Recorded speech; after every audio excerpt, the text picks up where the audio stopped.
Warahmatullahi wabarakatuh. Perkenalkan, nama Indarwati, NIM 1714144, kelas Ekonomi Syariah B semester 6, MK Perbankan. Undang-Undang Dasar tentang Perbankan yaitu Nomor 10 Tahun 1998. Bank adalah sebuah lembaga intermediasi keuangan, umumnya didirikan dengan kewenangan untuk menerima simpanan uang, meminjamkan uang, dan menerbitkan bonds atau yang dikenal sebagai banknote. Jawaban yang kedua yaitu yang pertama, penjaga stabilitas moneter, yaitu salah satu tugas BI tujuannya adalah agar jumlah uang yang beredar di masyarakat tetap terjamin sesuai dengan kebutuhan. Yang kedua, pengatur dan pengawas. Yang kedua yaitu pengatur dan pengawas perbankan, yaitu yang bertujuan agar perbankan memiliki kinerja yang lebih sehat. Yang ketiga, pengatur dan penyelenggara sistem pembayaran, yaitu BI yang mengatur mekanisme sistem pembayaran yang dilakukan oleh lembaga-lembaga keuangan lainnya, yaitu ada 4 prinsip yang dipegang dari BI, yaitu aman, efisien, kemasyarakatan, akses, dan perlindungan konsumen. Yang selanjutnya, peneliti dan pemantau, yaitu guna mendukung tugas-tugasnya BI melakukan survei atau riset secara berkala baik mikro maupun makro. Yang selanjutnya, pemberi pinjaman kepada bank bermasalah, yaitu dikenal dengan istilah the lender of the last resort atau LOLR, yaitu fungsi yang dimiliki oleh Bank Indonesia merupakan sebagai upaya preventif terjadinya ketidakstabilan sistem keuangan. Yang selanjutnya, membantu pembiayaan APBN, yaitu guna kelancaran pembangunan yang telah direncanakan oleh pemerintah, maka BI dapat membantu pembiayaan APBN melalui penerbitan surat utang negara.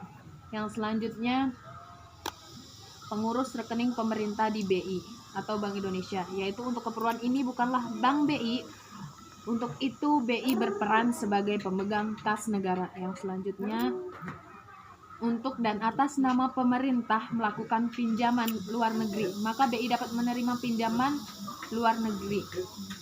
Yang selanjutnya, memberikan sumbang saran tentang perbankan ekonomi dan keuangan pada pemerintah. Sebagai lembaga negara, baik pemerintah maupun BI memiliki ketergantungan satu sama lain dalam kaitannya dengan berbagai kebijakan mengenai perbankan, ekonomi, dan keuangan melalui konsultasi dan koordinasi.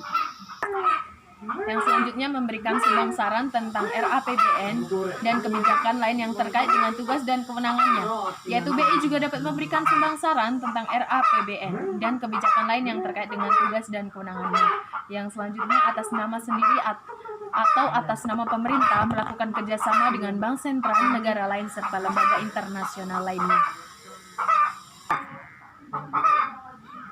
Yang ketiga yaitu tentang kegiatan bank. Apa saja sih yang terdapat dari kegiatan-kegiatan bank? Yang pertama, kegiatan bank umum itu yaitu menghimpun dana dari masyarakat atau bisa disebut dengan funding, seperti simpanan giro, simpanan tabungan, dan simpanan deposito.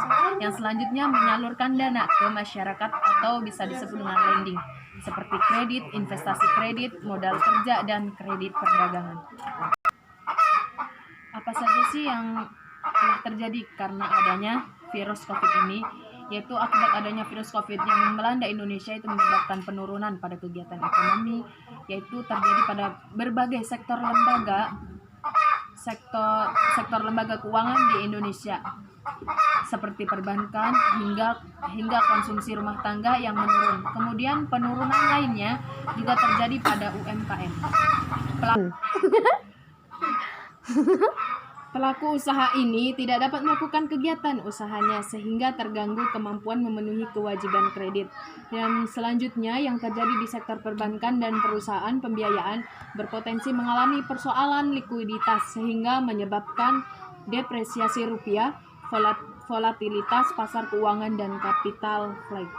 Apa sih solusi dari terjadinya COVID ini terhadap manajemen perbankan, yaitu pemerintah dan otoritas terkait harus berkomitmen akan terus memperkuat sinergi kebijakan untuk memonitor dinamika penyebaran COVID-19 termasuk dampaknya terhadap perekonomian Indonesia dari waktu ke waktu, dan berbagai langkah kebijakan harus dilakukan dan ditempuh guna menjaga tetap kondusifnya aktivitas perekonomian sehingga stabilitas makroekonomis dan sistem keuangan tetap terjaga.